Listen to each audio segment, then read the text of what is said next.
El año 2025 en WWE sin duda será recordado como uno de los peores en su historia tanto a nivel empresarial como a nivel creativo. Teniendo cada vez peores ratings en sus shows semanales y siendo duramente puesto bajo tela de juicio por ESPN. Pero el día de hoy no estamos aquí para evaluar a la empresa, sino a la persona que la ha llevado al punto donde está ahora mismo, así es, este calvito de aquí que se ha encargado de cometer una cagada tras otra durante todo el año, por lo que, qué mejor momento para preguntarnos. ¿Cuáles fueron las peores decisiones de WWE en 2025?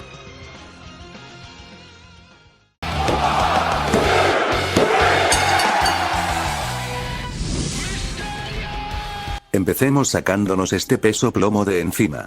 Durante el camino a WrestleMania 41 se estuvo especulando con que Dominic se volvería el nuevo campeón intercontinental, algo que para los conocedores de lucha libre sonaba inverosímil, ya que Dom digamos que no tiene las características de un luchador en ningún aspecto. Llegó el día del magno evento confirmando que los rumores eran ciertos y se convirtió en el nuevo monarca de la división Midcard de Raw, venciendo a su amigo del día del juicio Finn Balor y siendo bien recibido por la gente. Sin embargo, ese fue el comienzo de la era del terror, viendo como 1-1 opciones que eran mucho mejores como campeones que Dominic eran batidos por el bulto, pasando por AJ Styles, Rusev, Penta, hasta llegar incluso a la fatídica noche donde derrotó a John Cena, si así como lo oyen al mismísimo John Cena para recuperar su título. Un reinado que no se entiende cómo sigue más que por el apoyo de los fanáticos de los memes y los chistes que apoyaron al luchador equivocado.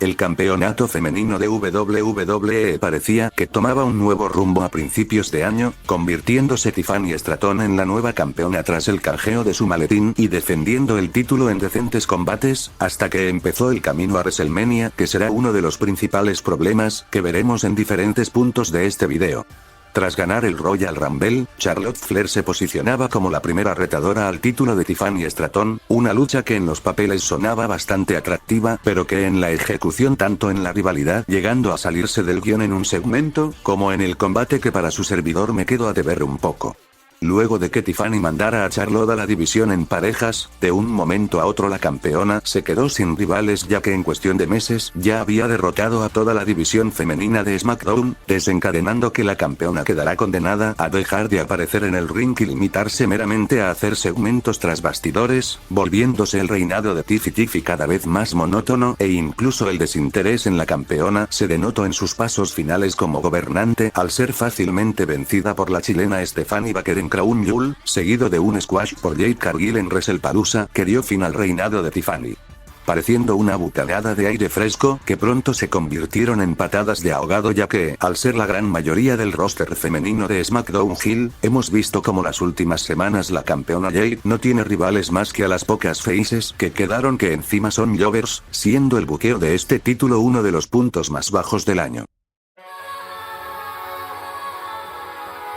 Ligado al punto anterior, nos hemos cuestionado mucho a lo largo del año si la inclusión de títulos midcard en la división femenina era realmente necesario, es decir, el roster es vasto y en el caso del campeonato intercontinental femenino podremos decir que por ahora está cumpliendo su propósito brindando grandes luchas de las primeras dos campeonas que tuvimos, aunque si miramos por el otro lado. El título de los Estados Unidos femenino ha rondado a lo largo de todo el año alrededor de únicamente 4 luchadoras de las cuales una parece ya no estar interesada, Chelsea Green, Michin, Zelina Vega y Giulia. Teniendo un deplorable buqueo en el que el reinado de Chelsea se basó en derrotar a Michin hasta que se cansó y cuando tuvo una rival nueva perdió el título de inmediato, Zelina tuvo un desastroso reinado que no duraría mucho ya que Giulia conseguiría su primer campeonato individual en el roster principal, y su reinado sería completamente desaprovechado apenas defendiendo su cinturón hasta que abruptamente con un paquetito su reinado terminó volviendo el título a la primera portadora del título en un loop sin final que no ha logrado nada bueno por ninguna de las 4 involucradas.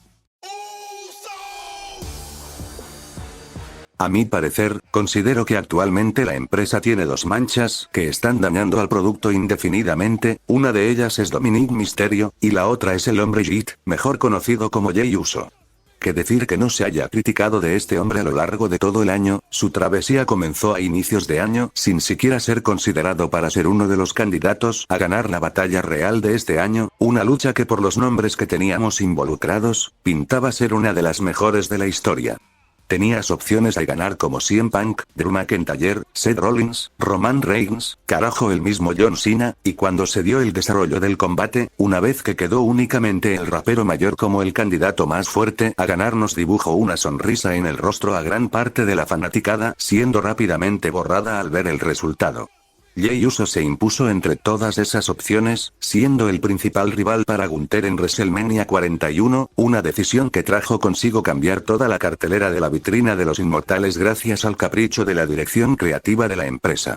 La presión y las críticas fueron mucho más fuertes de lo que pudo ser Jey, encontrándose en su peor estado físico y mental de camino a su lucha ante el general del ring, pasando de ser el main event a un simple opener en donde, creyendo que vieron el estado de Jey y que este claramente no cumplía con las expectativas, harían que el general del ring retuviera su título. Sin embargo, se mantuvieron firmes a su idea y no solo hicieron que Gunther perdiera su título, sino que hicieron que se rindiera ante un tipo que no había aplicado una llave de rendición en su vida, comenzando así un desastroso reinado donde Jey era incapaz de dar una promo, limitando su micro a apenas decir oraciones, y al ver que el hermano Uso simplemente no era material para campeón mundial, rápidamente el título volvió a manos del general del ring.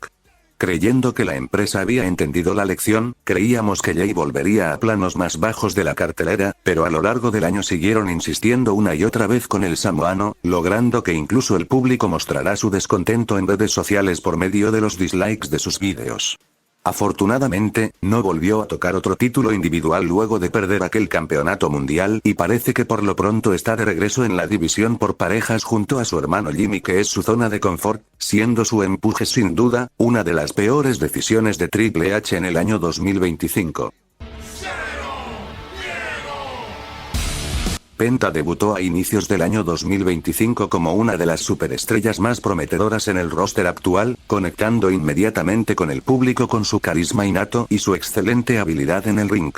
No obstante, después de su debut y de tener que pasar algunos meses derrotando a Ludwig Kaiser y Pete Dunne, que de hecho son personajes que no existen más, parecía que empezaba a tomar un impulso viéndolo entrometido en planos estelares, rivalizando con la facción más poderosa del momento, es decir, la Visión, teniendo una aparición incluso en una lucha titular de John Cena. Sin embargo, pareciendo que esta rivalidad lo llevaría lejos, no podíamos estar más equivocados. De un momento al otro Penta se aisló de esa rivalidad y se hizo a un lado, comenzando a perder su tiempo una semana tras otra con el Nuevo Día, dando cierta sensación de que había vuelto al principio cuando luchaba contra Puro Llover. Una vez concluida su rivalidad con el Nuevo Día, comenzó a apuntar nuevamente al título intercontinental que no pudo conseguir en reiteradas ocasiones, terminando el año con 0 títulos, siendo múltiples veces derrotado hasta por Kofi Kingston y lamentablemente con una lesión en el hombro, en lo que sin duda ha sido un talento desperdiciado. Lo sé, puede sonar polémico, pero permítanme explicarme. La Visión es una de las más recientes facciones creadas por la compañía, que no puedo evitar decir que, luego de haberse creado en el Raw post-WrestleMania, a día de hoy sigo sin entender cuál es su motivación. Todos y cada uno de los miembros que se han ido uniendo a este conjunto han tenido cada vez menos sentido lógico para unirse a la agrupación. ¿O podría alguien explicarme por qué se unió Bron Breakker, Bronson Reed, Logan Paul o más recientemente, Austin Theory? Parece ser que cada uno tiene menos razones que el otro para unirse, y a lo largo de estos meses, no han logrado justificar por medio de su química su forzada unión, y precisamente, química, es lo que ha faltado en esta facción. La falta de conexión entre los integrantes ha hecho que verlos luchar semana tras semana se vuelva monótono y fastidioso, pareciendo que las piezas simplemente no encajan, incluso con las 800 promos de Paul Heyman presentando a cada miembro uno por uno, perdiendo toda su identidad cuando decidieron traicionar a Seth, el cual también se lesionó, dejando su liderazgo en manos de Bron Breakker, que recién a inicios del próximo año tiene la oportunidad de demostrar su valía y lograr consolidar a la facción. Pero eso es a inicios del 2026, evaluando el 2025 no ha sido un gran año para la agrupación. Dos historias que incluso parecerían paralelismos, el manejo de Drew McIntyre y de Leyna Hirt a lo largo del año deberían ser catalogados como crímenes. Dos excelentes luchadores que lo tienen todo, carisma, micrófono, habilidad en el ring, grandes físicos, todo, menos el apoyo creativo. Del lado de Drew McIntyre, solo puedo aplaudirle por toda su paciencia con su pésimo manejo que no es solo de este año, viene carreándolo desde hace más años, teniendo que soportar meses de una rivalidad con el sacerdote Damián, pasando a estar en otra rivalidad con Jelly Roll, mamita querida con Jelly Roll, por lo menos ganó ese combate que no debería alegrarme, por eso es sentido común, y finalizó estando casi medio año en una rivalidad con el campeón mundial indiscutible Cody Rhodes, que por desgracia sabemos todos que no va a ganar. Por otro lado, tenemos a Luis Alberto Caballero, el cual hemos apodado en este canal Pecho Frío Caballero por la inconsistencia de su buqueo, perdiendo cada lucha importante que ha podido, perdió en WrestleMania, ha perdido múltiples luchas por oportunidades titulares, perdió una infinidad de veces con la visión, perdió la final del torneo de Cena, perdió luchas titulares, le ganará a Jovers, sí, pero en una lucha medianamente importante siempre se caga encima, tanto que lo dejaron afuera de la Wargame sin ningún tipo de explicación, y la única lucha importante que ganó contra Seth Rollins no le sirvió para nada ya que no recibió ningún impulso con ella, en fin, otros dos talentos sumamente desperdiciados. Y si mira que a todos nos dolió ver a Cena despedirse, pero las decisiones creativas que se tomaron a lo largo de todo su tour de retiro son verdaderamente inexplicables. Empezó el año perdiendo con Jey Uso el Royal Rumble, completamente imperdonable, ganó la cámara de eliminación e hizo de los mejores cambios a rudo de todos los tiempos, sin embargo, La Roca lo dejó abandonado y las motivaciones de su personaje como heel nunca se llegaron a entender, solo lo veías salir todas las semanas a meterse con el público y ser humillado por Cody Rhodes. Obtuvo su 17º campeonato mundial en un combate sumamente decepcionante en WrestleMania 41 que terminó con la interferencia de Travis Scott, el cual después de esta lucha jamás volvió a aparecer, haciendo aún más inconsistente el buqueo de Cena heel. Aquí se las tengo que dar, la rivalidad contra Orton con los roles cambiados fue uno de los dos ángulos más interesantes de este paso como rudo, luego de eso pasó a tener un decepcionante combate contra R-Truth, que esa noche abrió paso a un innecesario bodrio de lucha en parejas con Logan Paul y Jey Uso en Money in the Bank, pasando a el otro ángulo que valió la pena contra CM Punk, que desembocó en un buen combate en Night of Champions.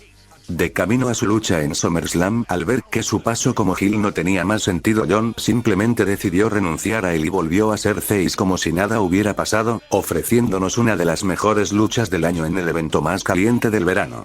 Desperdiciando una lucha más en Clash in Paris contra Logan Paul, dándonos un decepcionante squash contra la bestia encarnada, pasando a una lucha que sí, Logan Paul tuvo una rivalidad con John Cena y AJ Styles tuvo que pactar su lucha por Twitter para que siquiera fuera considerado, dándonos otra de las mejores luchas del año. Si dejaban a John cocinar, él era capaz de dar grandes luchas. Desperdiciando las últimas 3 luchas de su carrera en un tipo que no es luchador y que perfectamente podría haber cedido el título antes para que Cena tuviera combates más llamativos para convertirse en Grand Slam Champion, pero no, nos tuvimos que fumar 3 luchas, involucrando al día del juicio que encima terminaron con Dominic venciendo a John. Y la cereza sobre el pastel, haciendo que el luchador que por más de 20 años llevó sobre sus espaldas el lema de nunca te rindas, se rinda ante el luchador que se rindió en 5 segundos contra Jey Uso. Que entiendo que tiene su parte poética y que Cena no tenía más por lo que luchar, pero Gunther venía de un pésimo manejo este año y simplemente se sintió como que usaron a John para tratar de ocultar las cagadas que hicieron con el general del ring, además que si Cena perdía, podría haber sido de cualquier otra forma antes que la rendición.